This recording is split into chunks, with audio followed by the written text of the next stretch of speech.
Hi, everyone. Welcome to the Meditation Mama podcast. We're in season 2, episode 6. And in this season, we're sharing the teaching stories that meditators love. And this story today is one of the more simple stories, but the implication of what it's teaching is really so beautiful and important. So, hi, everyone. I'm Caren Prentice. I am the founder of Meditation Mama. And the story I have to share with you today is called Buddha. Who are you? And it goes like this. Back in the day when Buddha was traveling and teaching, there were no highways, there was no internet. Everything was done in small groups, teachings as he traveled from village to village. And he would sort of, set up outside a village, and whoever was interested in coming to listen might come. And while he was teaching outside this particular village, the villagers were kept coming back into town going, "Oh my gosh, this is so cool. Have you heard what this guy is saying? He's saying there's a whole nother way to look at this and do this where we can be happy and we don't have to be so miserable parts of the time." And the elders are listening to the people coming in and saying this. And in all truth, they're feeling a little threatened, right? Because they're the ones who usually telling everybody what's what. So three of them got together and said, "You know what? We need to go find out who this guy is. We need to check this guy out." So they headed out and they found where he was teaching, and they kind of watched for a bit, and then they saw a moment and they approached the Buddha and they said, "Okay, so uh the first one said, 'Who are you? Are you God?'" And Buddha said, "No, I'm not a god." The second one said, "Are you an angel?" And Buddha said, "No, I'm not an angel." The third one said, "Are you a prophet?" And he said, "No, I'm not a prophet." And so then they looked at each other, they looked at him, and they said, "Then what are you?" And he said, "I am awake. I am awake." And there's so much within this one phrase, "I am awake." And sometimes the easiest way into what he was saying with those three words is to think about it when you're asleep and you're dreaming and you're in the dream and this is real. It feels so real, so happening. And since somebody sees you maybe, and they gently shake you and they say, "Wake up, wake up." And you wake up and you realize, "Oh my gosh, that was just dreaming. This is what's real. This is what's real." And you're so relieved. Well, in a way, what Buddha had discovered and what he was sharing was that this world we're in right now, this daily life that we all live, is actually not what's real and eternal. One of the things he realized was that everything we're experiencing is temporary. And within this temporariness, I mean, and if you think about it, just think about it for a moment. What is it that you are looking at right now? What of any of this will be here in 10,000 years or was here, 1,000 years ago? And if you start to look at that, you realize that, oh, all of this isn't, some of this is all going to decay or somehow fall away or decompose. And the things, the people, all of it, everything's impermanent. And along the way that we're living in this world, there's quite a bit of suffering. And Buddha, as he was watching the suffering that comes from when we get sick, when we lose people we love, when we get old and we can't function as well as we did when we were younger, that in this course of the human life, wow, there's a lot of suffering. And Buddha was very, you know, curious, and his heart had gone out to all of the suffering and wanted to know, what's the cause? What is this all about? What is this all about? And this is, as the story goes, and Buddha just one day finally sat down under the Bodhi tree I said, I'm not getting up until I understand what's going on here. And what he came to realize as he was sitting there was, oh, you know what? There's a cause for all this suffering. It's not just the way it is, there's actually a cause for it. And not only the good news is if there's a cause, well, then you can find out what the cause is. And once you know what the cause is, you can find your way out. And as we find our way out of the suffering, the anger, the resentment, the shame, the fear, the stress, the anxiety, as we find our way out of that, what happens is we wake up. We wake up and we realize, oh, it doesn't have to be this way. Just like when you're in a dream and you wake up, you say, oh, it didn't have to be that. That wasn't real. Phew, you can let it go. When we realize there's a way to do this whole world differently, it's like we wake up and realize it's a beautiful moment of recognizing, oh, it doesn't have to be like this. I can do this differently. I can do this differently.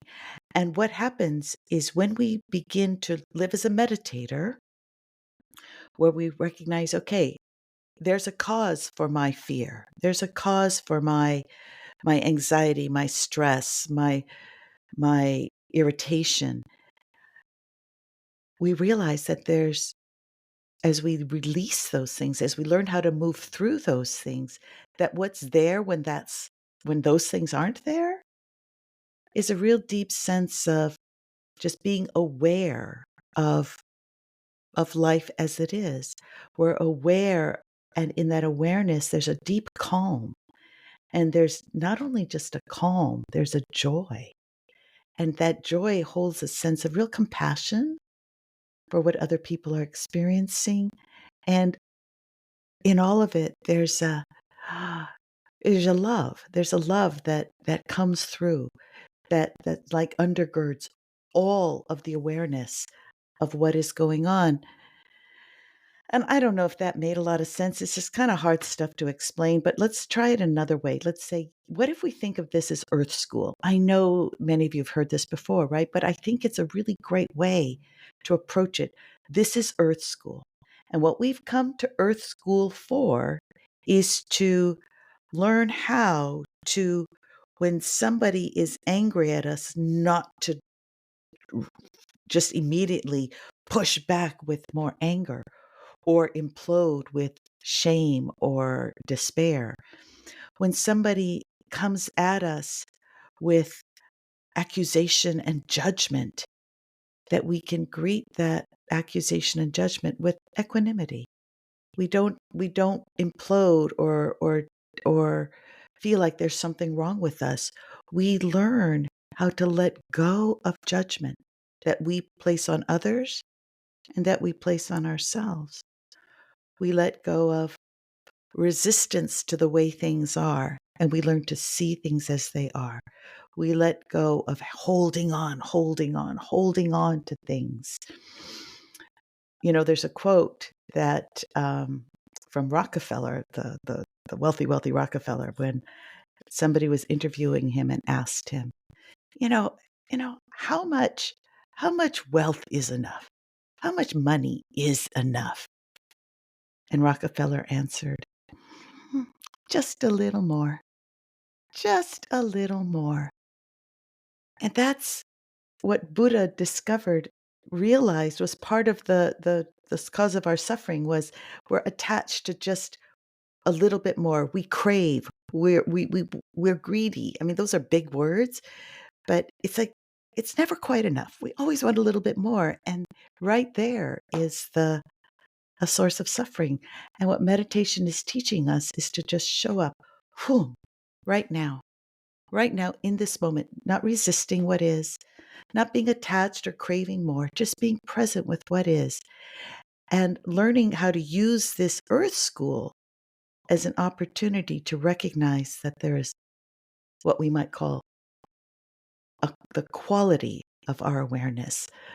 My guru called it the quality of my soul, the quality of your soul. And here on Earth School, we are learning to have the quality of our soul, our consciousness, our awareness be kind, compassionate, loving, non-judgmental, no shame, no fear, just to abide in a place of calmness and stillness and just the wisdom of seeing things as they are. That's what it means to be awake. It's like we've woken up from the dream that says this world is what matters. This is the most important thing there is. And we think it's about the house, the job, whether our kids are going to be successful, whether we're successful.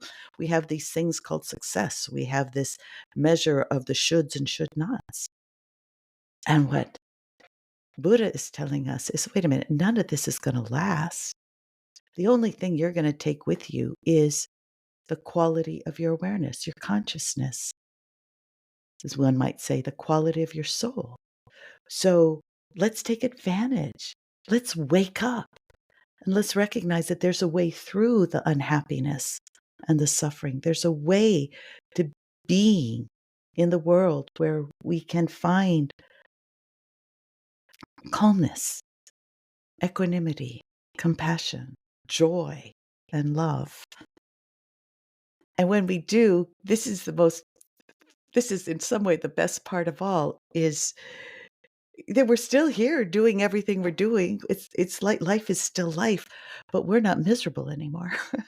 We're not suffering anymore. We're not dissatisfied. We're not judging. We're not always looking for the next best.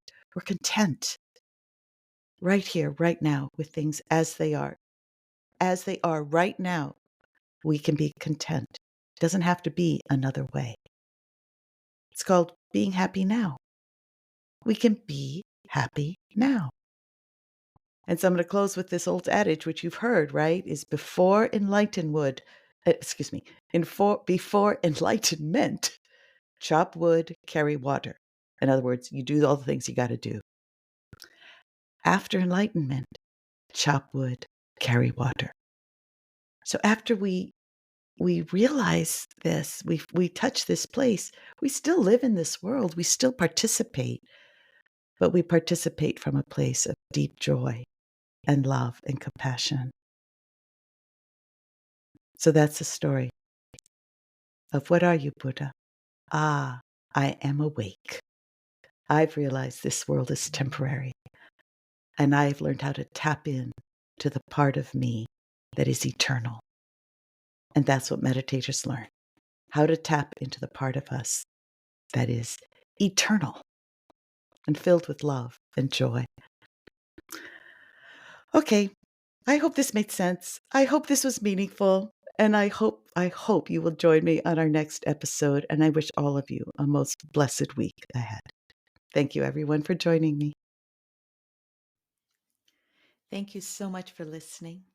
I do hope you found something that was helpful or meaningful or maybe even inspiring.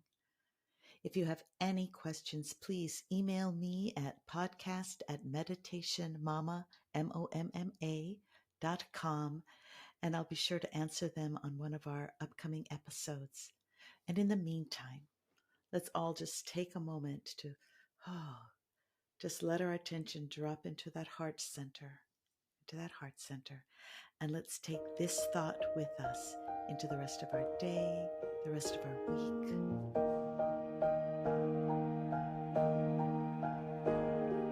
May I be happy, may I be free, joyous, grateful, safe and at ease.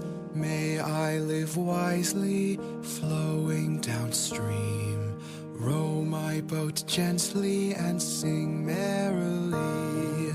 May you be happy, may you be free, joyous, grateful, safe and at ease. May you live wisely, flowing downstream, row your boat gently and sing merrily.